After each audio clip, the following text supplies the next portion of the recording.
Hi masters. Hi friends. ముందుగా అందరికీ నా యొక్క హృదయపూర్వక నమస్కారాలు తెలియచేస్తున్నాను. స్వాధ్యాయం బుక్ రీడింగ్లో భాగంగా యోగులతో నా ఆత్మకథ పుష్పప్రకాష్ అత్యం గారిచే వ్రాయబడినటువంటి పుస్తకం నుంచి ఎంతో చక్కటి జ్ఞానాన్ని తీసుకుంటున్నాం కదా. సో మరి ఈరోజు ఇంకా మరింత జ్ఞానాన్ని తెలుసుకోవటానికి అందరూ సిద్ధమేనా? చక్కగా ధ్యానంలో ఉంటూ ఈ జ్ఞానాన్ని స్వీకరించవలసిందిగా కోరుకుంటూ సెక్షన్లోకి వెళ్ళిపోదామా? చక్కగా ఉన్న చోటనే స్థిరమైన సుఖ ఆసనంలో కూర్చోండి.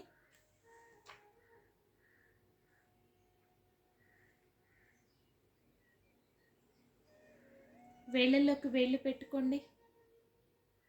మీ రెండు కాళ్ళను కూడా క్రాస్ చేసుకోండి. కళ్ళు రెండు క్లోజ్ చేసుకొని వెన్నపూసుని నిఠారుగా ఉంచి దీర్ఘ శ్వాసని తీసుకోండి. నిదానంగా శ్వాసని బయటికి వదిలివేయండి.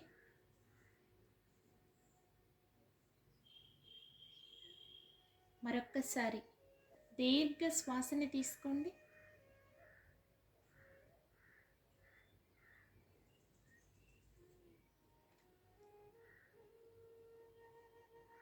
నిదానంగా శ్వాసని బయటికి వదిలివేయండి.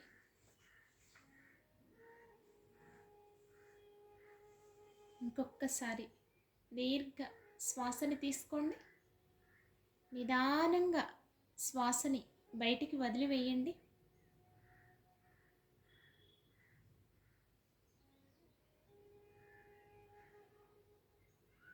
సహజంగా జరిగేటటువంటి శ్వాసని గమనిస్తూ శ్వాసతో అనుసంధానం అవుతూ అంతరంగంలోనికి ప్రయాణించండి.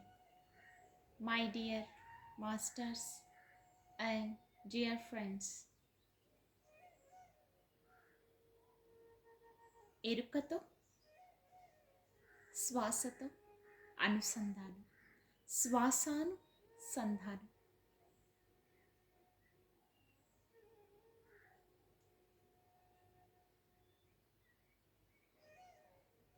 ధ్యానంలో ఉంటూ ఈ జ్ఞానాన్ని తీసుకోవటం ద్వారా ఈ జ్ఞానం అనేది మన యొక్క ఆత్మ ఎదుగుదలకే కాకుండా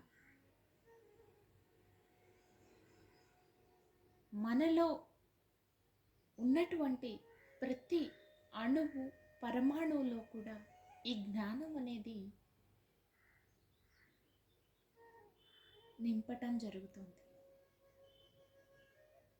తద్వారా ఆధ్యాత్మిక ఎదుగుదలకు ఎంతో ఉపయోగపడుతుంది.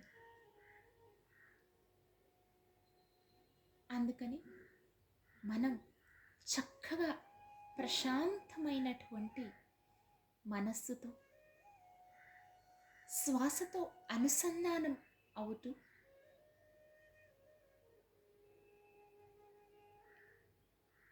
ఈ జ్ఞానాన్ని స్వీకరిద్దాం.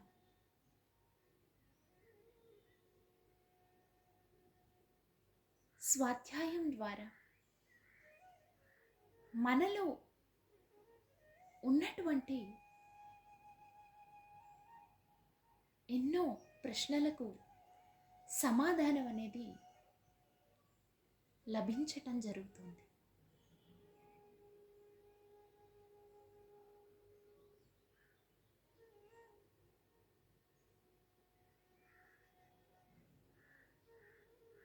Dear friends and dear masters, ఎరుకతో ఉంటూ చక్కగా ఆధ్యాత్మికతలో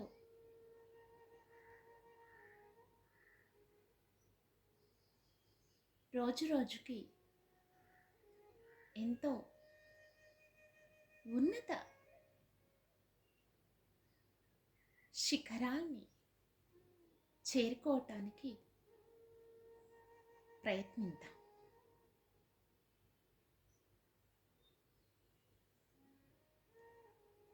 మన కోసం మనం ఒక రోజులో స్వాధ్యాయంలో భాగంగా మన ఎదుగుదలకు ఒక 30 నిమిషాలు కేటాయించుకుందాం. రోజుకి 24 గంటల సమయంలో స్వాధ్యాయానికి ఒక్క 30 నిమిషాలు కేటాయించుకుందాం. My dear friends and dear masters,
okay masters, section complete అయ్యే వరకు ఎవరు కూడా ధ్యాన స్థితి నుంచి బయటికి రాకండి.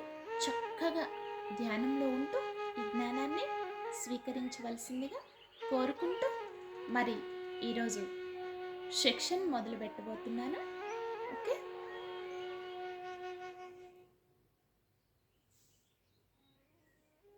కట్టాల్లో సేతు విజ్ఞానం. బాలకృష్ణ సార్ సేతు విజ్ఞానం క్లాసులలో ఒక్కొక్క క్లాస్కు 100 మంది దాకా వెళుతూ ఉండటం చూశాను. నాకేమో ప్రతి వారికి ఉన్న సమస్యలను పరిష్కరించుకోవటానికి ఎలా గైడ్ చేస్తున్నారో చూడాలి అనిపించింది. అయినా పత్రి గారు ఎవరి కర్మకు వారే బాధ్యులు అంటారు. దీనిని ఎలా తెలుసుకోవాలి అనుకొని వెళ్ళి క్లాస్లో కూర్చున్నా.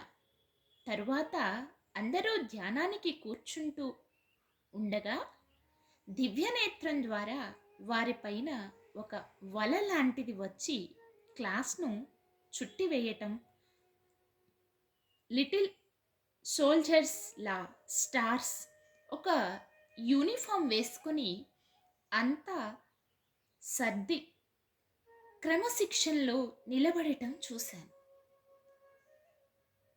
అప్పుడు అర్థమైంది, ఆ క్లాస్కు ఇలా సేతు మాస్టర్ జ్ఞానాన్ని తీసుకొని వారిపైన నమ్మకం కలిగేలా చెయ్యటానికి ఎంత శక్తి అవసరం ఉంటుందో ఉపయోగించుకునేవారు ఉపయోగించుకుంటూ ఆరోగ్యాన్ని ఎలా బాగు చేసుకుంటున్నారో తెలుసుకున్నాను. అంత శక్తి మాస్టర్స్ సంపాదించుకుంటున్నారు. అయితే నా అంతరంగం మాత్రం ఒప్పుకునేది కాదు. ఎలాగైనా మనమే శక్తి జ్ఞానం సంపాదించుకోవాలి, దానివల్లనే మనం నేర్చుకోగలం అని పెద్దగా నేను సేతు విజ్ఞానం పైన మనసు పెట్టలేదు. నేను కూడా ఎంతోమందికి కౌన్సిలింగ్ చేశాను, కానీ ఇంకా ఏదో ఉందనిపించేది. స్వప్నాలలో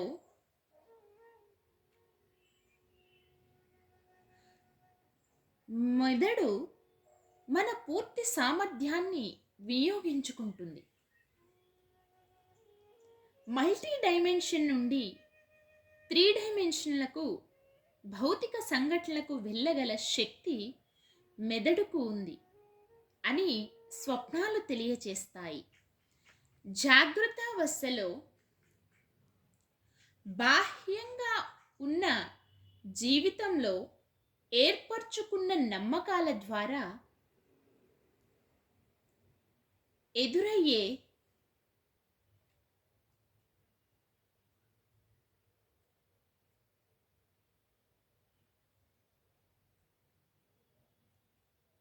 భౌతిక సంఘటనలు మల్టీ డైమెన్షన్లో మాత్రమే ట్యూన్ చేయబడుతున్నాయి. కానీ దైవాన్ని 3 డైమెన్షన్ తలం నుండి మల్టీ డైమెన్షన్ తలంలోకి అటాచ్ చేసుకుని మనం గోడల గుండా కూడా వెళ్ళవచ్చు అని తెలిసింది. ఏది తెలుసుకోవాలనుకున్నా మన మైండ్కు తగిన ఆలోచనలను పంపి మన అంతర్ప్రపంచం నుంచే జ్ఞానాన్ని తెలుసుకోవచ్చు. ఇక్కడ ఆత్మ పరిమితమైన శక్తిని ఉపయోగించుకుంటుంది. అదే స్వప్నాలలో అయితే ఆత్మ అపరిమితమైన శక్తిని ఉపయోగించుకుంటుంది. అంటే ఆత్మ చైతన్య శక్తి స్వప్నావస్థలో అదృశ్య రూపంలో జీవితానుభవాలను చూడగలుగుతుంది. జాగృతావస్థలో ఆత్మ చైతన్య శక్తి భౌతిక రూపంలో జీవితానుభవాలను సృష్టిస్తుంది. బంధురాహిత్యం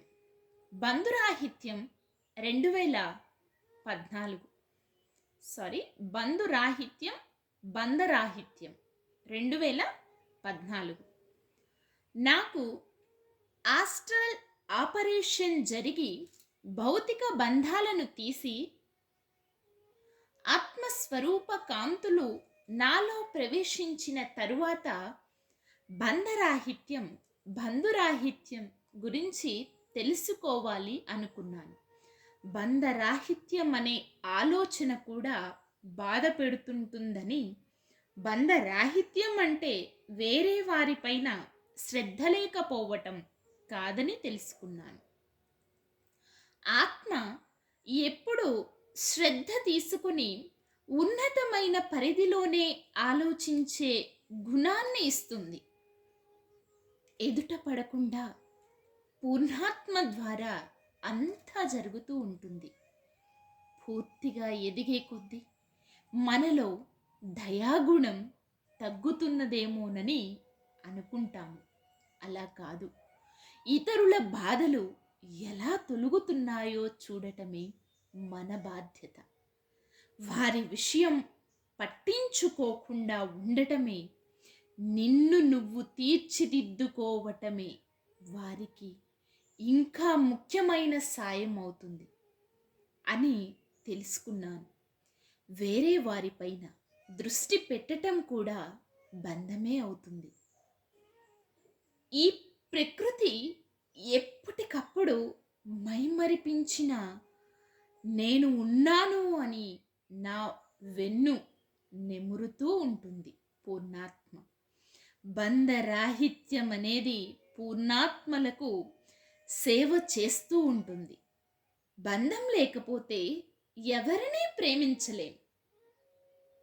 బంధురాహిత్యం బాధ పెట్టకుండా ఎవరికైనా వ్యక్తిగతంగా కాక పూర్ణాత్మ పరంగా సహాయం చేస్తుంది.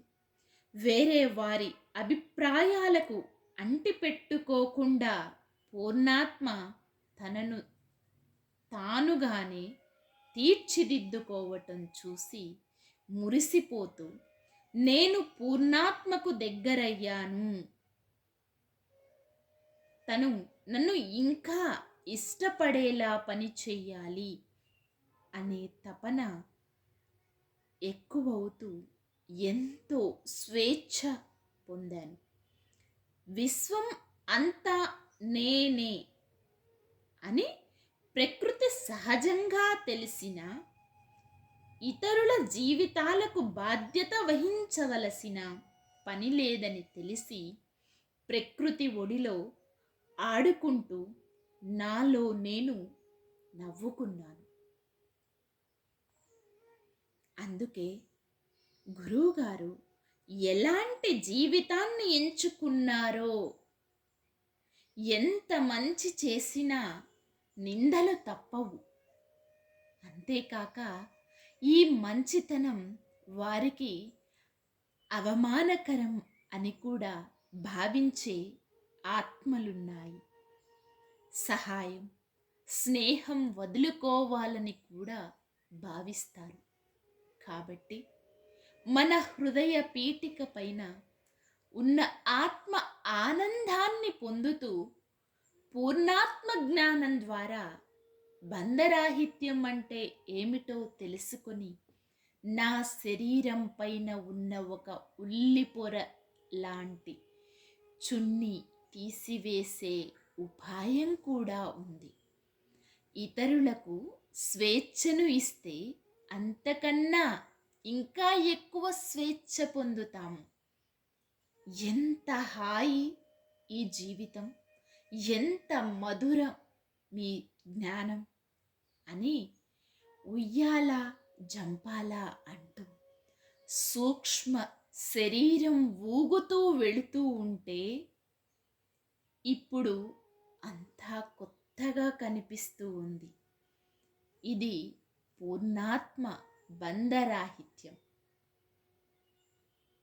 ప్రపంచానికి సేవ అందివ్వటం ద్వారా చాలా శక్తులను మన శరీరంతో ఎదుర్కోవాల్సి ఉన్న యుక్తితో, ఎరుకతో ఎటువంటి శక్తి మన చుట్టూ ఉన్నా కూడా సేవ ద్వారా ఎదుగుతూ కాంతి మూలంగా శక్తులను అదుపు చేయటం నేర్చుకుంటున్నాను.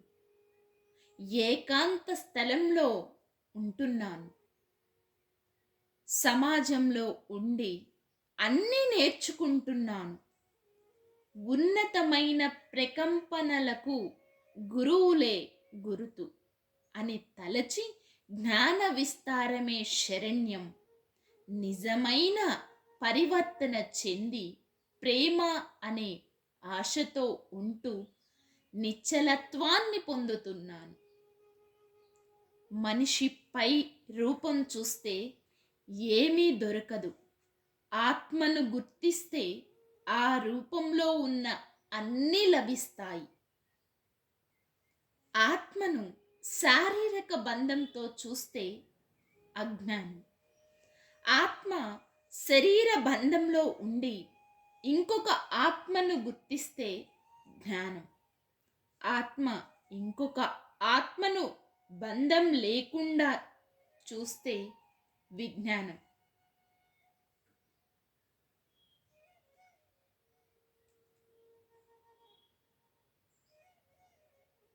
ఆత్మ తప్ప వేరే ఏది లేదు, అంతా కాంతియే అని తెలిపేదే విశ్వ విజ్ఞానం.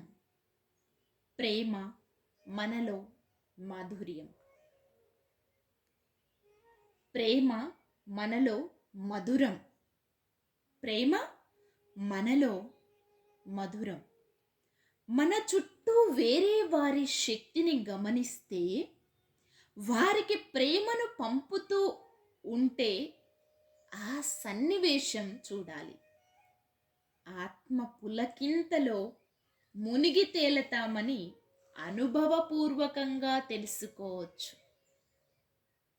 మనలను మనం మార్చుకోవటం కన్నా మనలను ఇష్టపడటమే ఎంతో బాగుంటుందని పూర్ణాత్మ చెబుతుంది. ఒక క్రియేటర్ అంటే ఎలా ఉండాలి? పూర్ణాత్మలాగే భౌతికంగా చర్యలను ఎలా తీసుకోవాలి అని ఆలోచిస్తూ ఉద్వేగాలు లేకుండా చూస్తూ పూర్ణాత్మ ఆదేశం కోసం ఎదురు చూస్తున్నా. అంతరంగంలో గురువు ఆదేశం ఎలా ఉంటుందో మరి. కొద్ది రోజులు భౌతికంగా ఉండు అంటూ ఉంది. అది ఏమిటో తెలియాలి మరి. ఆధ్యాత్మిక వికాసాన్ని పెంచుకోవాలని పూర్ణాత్మ యొక్క ప్రేమను శరీరంలో ఉన్న ప్రతి కణంలోనికి ప్రవేశింప చేసుకున్నాను. కొన్ని కలలు భయంకరంగా ఉన్నాయని, అవి పూర్ణాత్మ ద్వారా వచ్చాయని చాలా భయపడే వాళ్ళు ఉన్నారు. అవి మన మనోభావాలలో ఉన్నటువంటి వికల్పాలు అని తెలుసుకోవాలి. పూర్ణాత్మ ఎప్పుడు అతి సున్నితమైన పద్ధతిలో మనకు తెలియచేస్తూ ఉంటుంది. అవి మన తెలివిని పరీక్షిస్తూ ఎంతో నేర్పుగాను గూఢార్థంగాను ఉంటాయి. జ్ఞానం ద్వారా గుర్తించే వరకు మరీ మరీ తెలుపుతూనే ఉంటుంది. మనం తెలుసుకున్న తరువాత ముందుకు వెళ్ళేందుకు ఎంతో సహాయాన్ని అందిస్తూ ఉంటుంది. పూర్ణాత్మ జ్ఞానం కోసం మౌనంలో ఉండి గమనించే ప్రయత్నం మాత్రం మనదేనని తెలుసుకోవాలి. ప్రేమతో ఎప్పుడైతే ముందడుగు వేయగలిగామో మనలో స్థిరత్వం ఏర్పడి స్వేచ్ఛగా తెలుసుకునే అవకాశాలు ఉంటూ ఇచ్ఛాశక్తితో పూర్ణాత్మ కలయిక జరుగుతుందని సంకల్పంతో ఉండాలి. అంశాత్మ, పూర్ణాత్మ, ఏకాత్మ 2014. అంశాత్మ. ఇక్కడ ఉన్న మనం ఎన్నో జన్మలు తెలుసుకున్నాం. ఉదాహరణకు ఖనిజ, వృక్ష, పశు పక్ష్యాదులు, జంతువులు, ఇలా జన్మలన్నీ తెలుసుకుంటూ అక్కడ అన్నీ నేర్చుకోవటం ద్వారా ఇంకా నేర్చుకునేది ఏదో ఉంది అనే ఆలోచనతో మరి మానవ జన్మ తీసుకొని, ఉదాహరణకు తాగుబోతూ, తిరుగుబోతూ, నవరసాలలో ఉన్నటువంటి జీవితాలను అనుభవించి ఆ తరువాత భక్తి భావనలో ఇలా మంచి కార్యాలపైన మనస్సు పెట్టటం నేర్చుకుంటారు. అక్కడ ఇంకా ఏదో ఉంది అనే ఆలోచన వచ్చినప్పుడు మొదలవుతుంది ప్రేరణ. పూర్ణాత్మతో కలయిక తిరిగి జన్మ తీసుకొని రకరకాలుగా తెలుసుకోవాలని తపనతో వస్తుంది. అప్పుడు మన ఆలోచనకు తగినట్లు గురువు లభిస్తారు. కొద్ది కొద్దిగా నేర్చుకుంటూ మనలను కిందికి పంపిన ఆత్మ దగ్గరకు చేరుతూ వస్తాము. తనలో కలిసి మాట్లాడటం జరిగినప్పుడు పూర్ణాత్మ జ్ఞానాన్ని అందుకుంటూ ఉంటాము. దీనికి సరి అయిన గురువు పత్రిజీయే అని నేను సొంతంగా తెలుసుకున్నాను. ఆయన మన ఒడిదుడుకులను దిద్దుతూ ఆటుపోట్లకు తట్టుకుంటూ వెనక్కి వెళ్లకుండా వైకుంఠపాలిలో లాగా మనలను పాములు మింగినప్పుడు బాధపడకుండా నిచ్చెన ఎక్కుతున్నప్పుడు సంతోషపడుతూ వెళ్ళగల జ్ఞానం మనలో వికసింపచేస్తూ ముందడుగు వేయిస్తూ తీసుకువెళుతున్నారు. ఏకాత్మ నాలో ధైర్యాన్ని కలిగించి నేను సాధించగలను, దేనినైనా నేర్చుకోగలను అని ఆలోచన కలిగేలా చేసే పూర్ణాత్మ అండ నాకు ఉంది అని గట్టి సంకల్పం కలిగినప్పుడే మనలో ఉన్న సృష్టికర్త పట్ల జాగరూకత ఏర్పడుతుంది. ఏకాత్మగా తీర్చిదిద్దుతూ మీరు ఒక క్రియేటర్ అని గుర్తు చేసినప్పుడు మనలో కృషి పట్టుదల పెరుగుతూ వస్తాయి. నేను శరీరం కాదు, ఒక గ్యాలక్సీలో ఉన్న కాంతిని అని తెలుసుకుని కాంతిని నింపటానికి ప్రయత్నిస్తే ధ్యాన ప్రచారం ద్వారా అంతా నేనే అని తెలిసిన ఇంకా జ్ఞానాన్ని సాధించిన యోగుల మరి అందరితో అవధూతలతో జ్ఞానం అందించబడుతుంది. సాధనే గమ్యం చేరుస్తుంది. ఆనంద డోలికలలో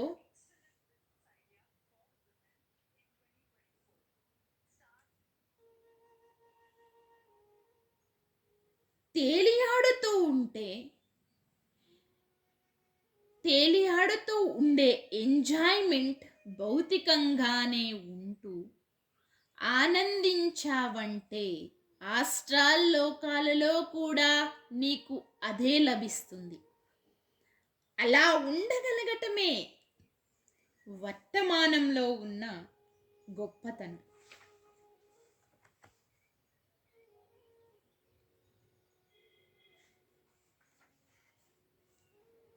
okay my dear masters and my dear friends, ఇదండి మరి ఈరోజు సెక్షన్. రేపు అంతరంగంలోనికి ఆత్మ ప్రయాణం, మన యొక్క ఇన్నర్ జర్నీ ఎలా ఉంటుందో మరి రేపటి సెక్షన్లో తెలుసుకుందాం. మరి ఇప్పటి వరకు విన్న జ్ఞానాన్ని అంతా కూడా మనలో నింపుకోవటం కోసం ఆఖరి క్షణం ధ్యానం. My dear masters and dear friends, చక్కగా ఎరుకతో ఆఖరి నిమిషం చాలా ముఖ్యమైనది, తప్పకుండా కంటిన్యూ చేయండి.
Okay my dear masters and my dear friends, ధ్యానం కంటిన్యూ చేసేవాళ్ళు చేయండి. మిగిలిన వాళ్ళు నిదానంగా సహజ స్థితికి వస్తూ మీ 2 చేతులను కూడా విడదీస్తూ మీ కంటి మీద పెట్టుకోండి. 5, 4, 3, 2, 1, 0. మీ 2 చేతులను మీ కంటికి ఎదురుగా పెట్టుకొని నిదానంగా కళ్ళని ఓపెన్ చేయండి. ఎలా ఉంది ఈరోజు సెక్షన్? ఏమనిపించింది? మీ అనుభవాలు కమెంట్ రూపంలో తెలియచేయండి. మరి ఇంత అద్భుతమైన సెక్షన్ జరగటానికి సహకరించిన అందరికీ అన్నింటికీ నా యొక్క హృదయపూర్వక కృతజ్ఞతలు తెలియచేస్తున్నాను. Thank you everyone. Love you everyone. Thank you to all. Love you to all. Thank you universe. Love you universe. Thank you, thank you, thank you. Survey జన సుఖినో భవంతు. మరి మరొక సెక్షన్లో మళ్ళీ కలుసుకుందాం.